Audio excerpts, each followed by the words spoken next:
용과 짐승, 그리고 음녀, 그리고 그들에게 굴복하지 않으려는 성도들의 저항, 그 과정에서 순교하는 성도들도 나타나고 또는 변절하는 성도들도 나타나는 혼란의 시기, 성도들에게는 고난의 시기, 그런 시기가 이제 다 지나가고 하나님을 찬양하는 그런 모습이 오늘 말씀에 나타나고 있습니다.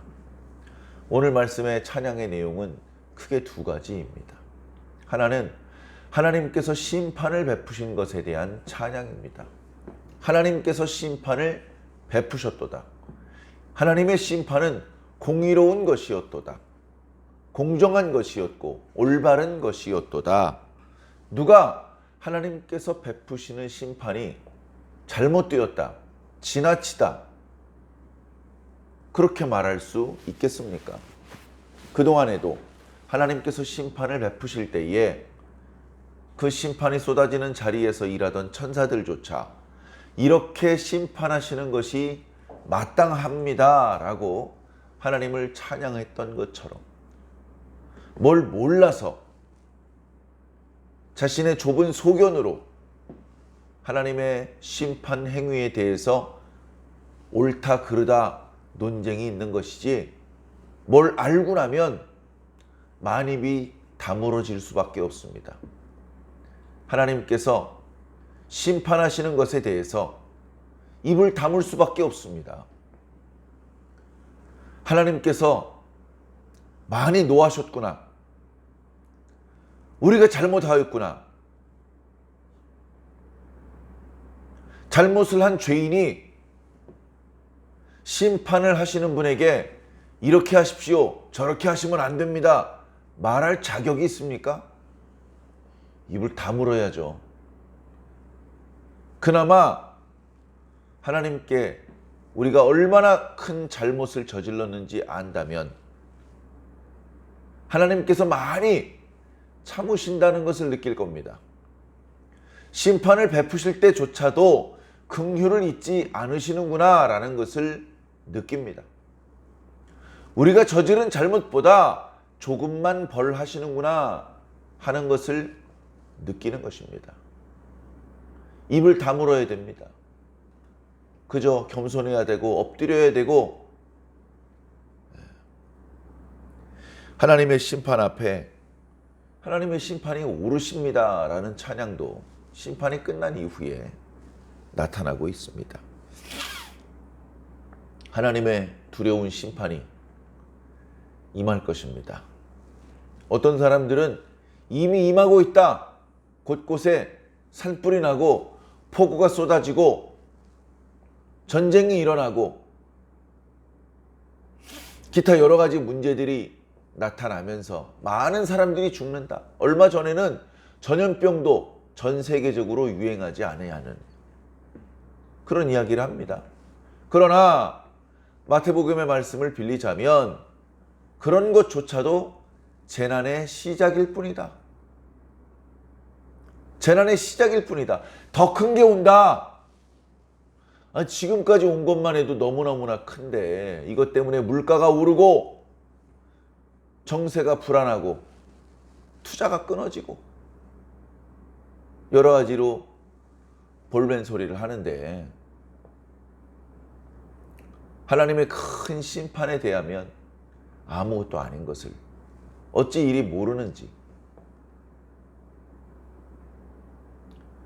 모르면서 큰 소리 치는 게 어리석은 사람들의 특징인데 지금 세상이 그런 모습을 하고 있습니다. 혹시 우리 그리스도인들 중에는 그런 모습을 하고 있는 자가 없을까요? 스스로 돌아보고 바로 잡아야 될 줄로 믿습니다. 하나님의 뜻을 증거하고 예수님을 믿으라고 권하고 교회로 사람들을 인도하고 교회에서 함께 예배드리고 찬송하고 기도하고 말씀이 선포되고 말씀을 가르치고 말씀을 믿고 말씀을 실천하고, 우린 그렇게 할 뿐입니다. 우리가 하나님 지금입니다. 지금 심판하십시오. 하나님 아직 아닙니다. 지금은 하지 마십시오. 이런 말을 할 수가 없습니다. 우린 그저 예수님 믿으십시오. 많은 것을 알고 있지만 그것을 한꺼번에 다 말할 수는 없습니다. 처음에는 그저 교회 가십시다. 예배 드리십시다. 성경 읽으십시다. 예수님 믿으십시다. 우리 기도합시다. 예수님의 뜻대로 삽시다. 하나님의 뜻대로 삽시다. 그런 말을 할 뿐이죠. 그리고 자신을 돌아보면서 자신의 부족한 부분을 보완해 나가고 하나님의 참된 일꾼, 성도로서의 삶을 살기 위해 노력해야 되는 것입니다. 자, 말씀을 자세히 살펴보겠습니다. 이 일 후에 그죠? 음녀가 심판을 받습니다. 음녀가 버려지고 심지어 불탄다고 말씀하고 있습니다. 음녀가 상징하는 것은 바벨론 그리고 이 세상을 말하는 것이다 라는 말씀을 여러 차례 드렸습니다.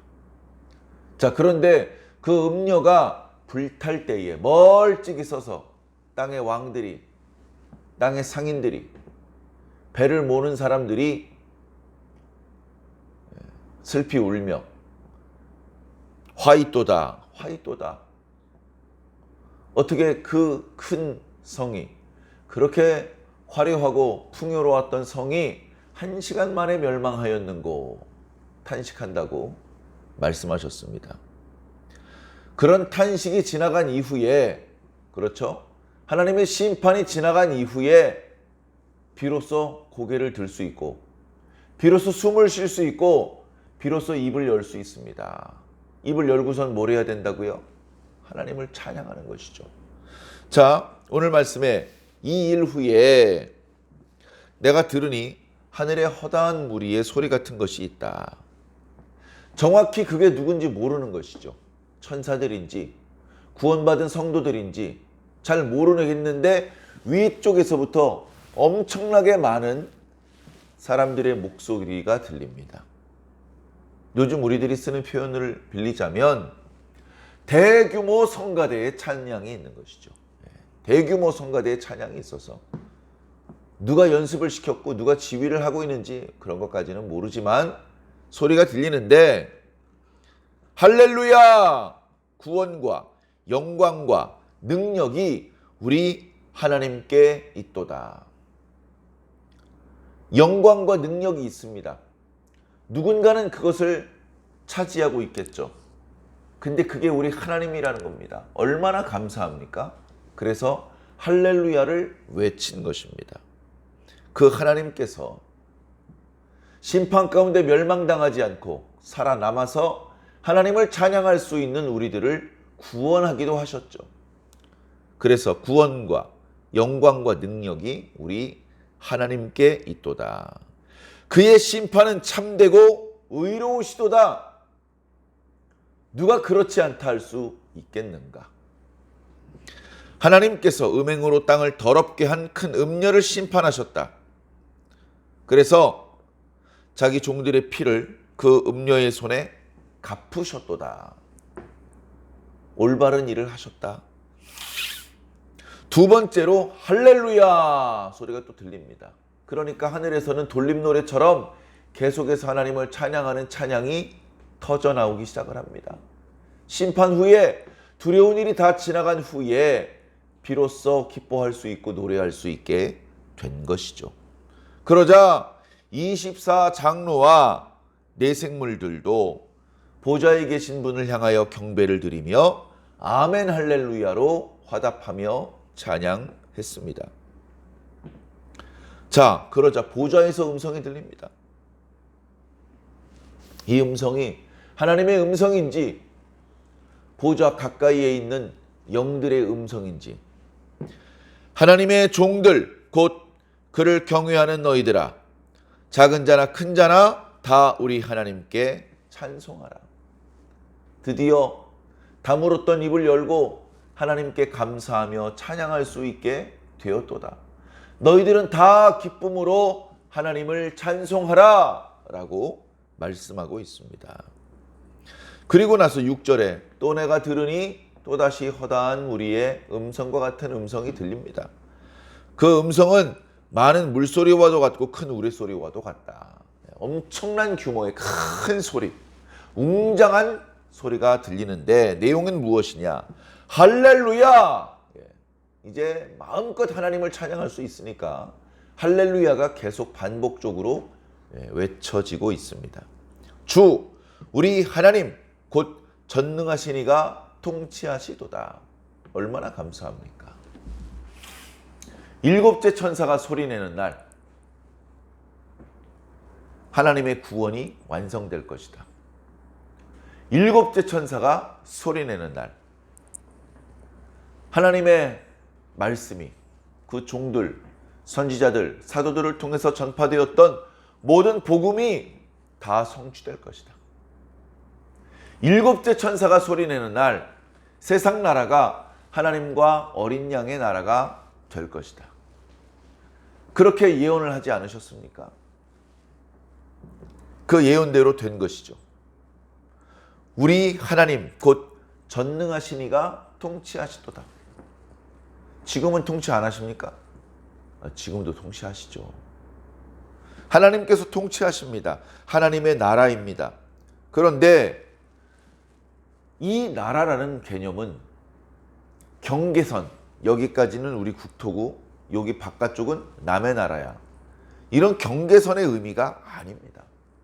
하나님의 나라는 그야말로 통치의 의미입니다. 하나님의 통치가 미치는 곳까지가 하나님의 나라입니다. 지금은 여전히 하나님께서 통치하시지만 그 통치를 인지하고 하나님께서 다스리는 것이구나 인지하는 사람이 별로 없습니다. 하나님의 명령에 순종하는 사람이 별로 없습니다. 대한민국에 누가 살아요? 큰 집을 짓고 거기서 살고 있습니다. 그런데 대한민국 정부의 명령을 듣지 않습니다. 세금도 납부하지 않고 그 집 자녀들을 군대에 보내지도 않고 학교에 보내지도 않습니다. 그래가지고 경찰을 보내서 처음엔 벌금 고지서 같은 게 날아갔겠죠. 경고장, 계고장 다 무시합니다. 경찰을 보내가지고 이렇게 강제로 이제 감옥에 보내려고 하는데 문이 닫혀서 열어주질 않습니다. 그리고 문을 넘어가려고 그러는데 너무나 높아요. 사다리 차로 이렇게 올라갈 수 있는 높이가 아닙니다. 군대를 통해서 헬리콥터를 띄워서 보내야 되는데 지붕이 씌워져 있어가지고 들어갈 틈이 없습니다. 자, 만약에 그런 경우가 있다면 거긴 대한민국의 통치가 미치는 곳이 아닙니다. 대한민국의 명령을 듣지 않고 따르지 않고 대한민국의 처벌도 받지 않는 곳, 거기는 대한민국이 통치하는 곳이 아닙니다. 마찬가지로 하나님께서 전능하시고 만왕의 왕이시지만 이 세상에 하나님께서 말씀하실 때 귀담아 듣고 하나님의 뜻을 깨달아서 하나님의 뜻대로 순종하는 하나님의 백성은 많지 않습니다. 자, 하나님의 백성이 100명이었는데 1000명이 됐어요. 이게 바로 하나님 나라가 확장된 것입니다. 그래서 우리가 헌금을 할 때 그렇게 기도하곤 합니다. 주여, 제 가진 것 조금을 주님께 바치오니 하나님 나라가 확장되는데 사용하여 주시옵소서. 자, 그런데 지금은 우리 주 하나님 곧 전능하신 이가 통치하시도다 라고 새삼스럽게 찬양하는 이유는 이제 온 세계가, 온 우주가 하나님의 통치에 들어왔다. 하나님의 통치를 거역하던 죄, 그리고 사망, 그리고 마귀의 모든 세력들이 이제 밀려나가고 온전히 하나님의 통치가 구석구석까지 미치게 되었음을 찬양하는 그런 찬양입니다.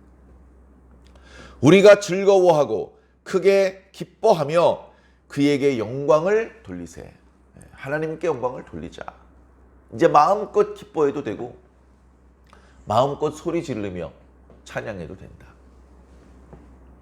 자, 그러면서 어린 양의 혼인 기약이 이르렀고 그의 아내가 자신을 준비하였으므로 혼인잔치를 찬양하는 내용으로 이어지고 있습니다. 심판은 끝났고 잔치가 돌아옵니다. 천국잔치, 어린 양의 혼인잔치. 자, 과거 유대인들은 혼인과 관련한 풍습이 있습니다. 오늘 말씀도 그 풍습과 관련된 말씀이고, 그리고 그 풍습은 우리가 구원받는 방식과도 유사하기 때문에 우리도 알고 있으면 좋을 것 같습니다. 자, 과거 유대인들은 결혼을 할 때 먼저 약혼을 하고 그 다음에 결혼을 합니다. 항상 그렇게 했습니다. 우리도 약혼을 하는 경우가 있지만 약혼을 안 하고 곧바로 결혼을 하는 경우가 더 많은 것 같아요. 그리고 약혼을 해도 같은 집에서 살거나 약혼을 해도 여보, 남편, 아내로 서로를 부르지는 않습니다. 약혼은 말 그대로 결혼을 약속하는 그런 의미가 있을 뿐 아직은 결혼하는 것이 아니다. 이제 우리들은 그렇게 생각을 합니다. 자, 그런데 유대인들은 약혼을 했으면 결혼한 겁니다. 약혼을 했으면 이미 부부입니다. 약혼을 했으면 상대편을 남편 그리고 아내로 부를 수 있습니다. 법적으로도 이미 부부인 것으로 효력을 발생합니다. 약혼했다 깨지는 경우도 있을 수 있죠. 그것은 결혼했다 깨진 것과 똑같은 법적 효력이 발생됩니다. 그만큼 약혼의 의미가 크다는 것이죠. 자, 우리의 구원은 어떻습니까? 우리가 예수 그리스도를 믿은 날, 우리가 성령 받은 날, 우리가 인격적으로 하나님을 만난 날, 그날 우리는 약혼한 것입니다.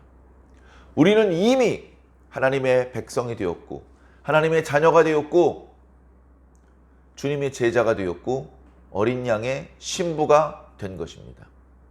우린 이미 지금 어린 양의 신부입니다. 신부는 뭘 기다리죠? 이제 결혼을 기다립니다. 결혼을 하면 신부라고 하지 않죠. 그냥 아내라고 합니다. 결혼을 기다립니다. 유대인들이 약혼을 한 다음에 결혼할 때까지 꽤 오랜 기간 인터벌이 있습니다. 짧게는 석 달, 길게는 6달, 3년씩 기다리는 경우도 있다고 합니다. 자, 그 약혼과 결혼 사이에 신랑이 신부에게 요구하는 것이 몇 가지 있습니다. 그 중에 첫 번째가 순결입니다.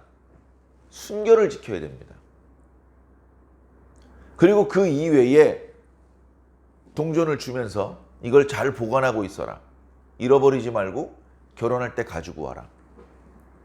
결혼식 날 밤에 올 텐데 등과 함께 기름을 준비하고 있어라. 예컨대 그런 것들을 요구하죠.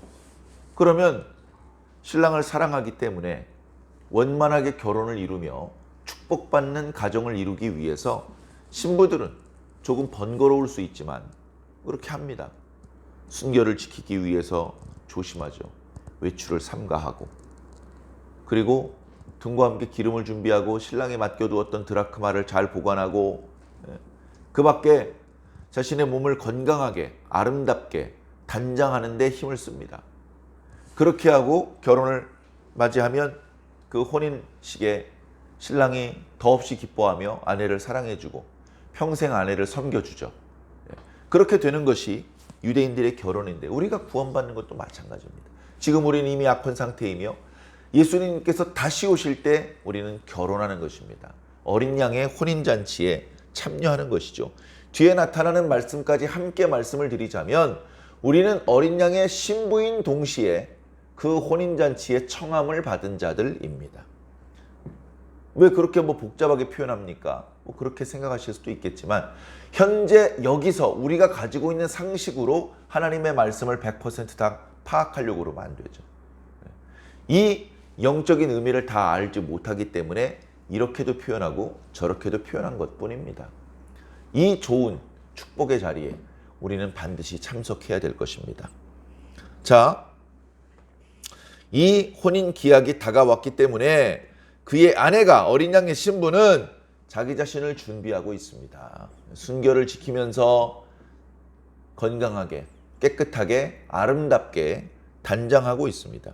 그에게 빛나고 깨끗한 세마포 옷을 입도록 허락하셨다. 세마포 옷은 사실 당시로서는 사치품이었습니다. 아무나 입을 수 없죠. 세마포 옷을 입는다면 왕족이나 귀족이나 큰 부자이거나 또는 몸을 파는 음녀입니다. 그래 이미 18장에도 보면 음녀가 세마포로 화려하게 자신을 단장했다는 말씀을 우리가 읽었었습니다. 똑같은 세마포라고 다 똑같지 않습니다. 가만히 말씀을 읽어보면 신랑 되신 예수 그리스도께서 오고 계신데 두 여자가 있습니다. 하나는 성도들이고 하나는 세상, 음녀입니다. 성도들은 어린 양의 순결한 신부로 묘사되고 있고 그리고 세상은 음녀로 묘사되고 있습니다. 둘 다 세마포 옷을 입었습니다만 음녀는 불타서 하나님의 심판 가운데 그 음녀를 태우는 연기가 세세토록 올라갈 것이고 영원한 심판과 고통이죠. 그런가 하면 어린 양의 신부는 빛나고 깨끗한 세마포를 입고 영원히 신랑 되신 예수 그리스도의 사랑을 받으며 행복하게 살 것입니다. 자, 이 세마포는 성도들의 옳은 행실이다. 우리가 어떻게 신앙을 해야 되는지 일깨워 주시는 말씀이죠. 자, 여기까지 말하던 그리고 이런 찬양을 듣게 해 주었던 천사가 말하기를 9절에 기록하라. 뭘 기록할까요? 어린 양의 혼인잔치에 청함을 받은 자들은 복이 있도다. 그렇게 기록해요. 그렇게 기록을 하는데 자기도 모르게 사도 요한이 자신에게 말하는 그 천사에게 경배를 하려고 합니다. 10절에 내가 그 발 앞에 엎드려 경배하려 하니 천사가 말려요. 아니야, 그러지 마. 난 네 형제나 마찬가지로 하나님의 뜻을 전파하는 일을 할 천사일 뿐이야. 경배는 오직 하나님께 드려. 그러면서 예수의 증언은 예언의 영이다 라는 말씀이 덧붙여져 있죠. 이 덧붙여진 말씀은 뭐 어렵게 생각하실 필요 없습니다. 예수님을 증언할 때에는 반드시 성령님께서 일하신다. 예수 그리스도에 대한 말씀, 하나님의 구원과 심판에 대한 말씀이기도 하죠. 하나님의 구원과 심판에 예수 그리스도가 빠질 수 없기 때문에 그렇습니다. 자, 그때에 그 예수 그리스도에 대한 증언을 할 때에는 반드시 성령님께서 감동해 주셔야 된다. 오늘 우리도 그렇게 성령에 감동된 말씀을 들으면서 예수님을 믿게 되었습니다. 그리고 계속해서 성령님의 감동된 하나님의 말씀이 예수 그리스도에 대한 말씀이 선포되고 있는 것이죠. 그 말씀을 하고 있는 것입니다. 자, 그래서 중간에 보면 이것은 하나님의 참되신 말씀이라 이렇게 또 기록하고 있죠. 자, 그래서 심판과 구원이 동시에 나타나는데 먼저 심판이 나타나고 모든 것들이 청소되고 정화된 이후에 우리는 비로소 입을 벌리고 고개를 들고 하나님을 찬양할 수 있으며 어린 양의 혼인잔치에 청함을 받을 수 있는 것입니다. 사랑하는 성도 여러분, 심판 후에 찾아오는 기쁨이 있습니다. 그 기쁨을 꼭 누리게 되시기를 예수님 이름으로 간절히 축원합니다. 아멘.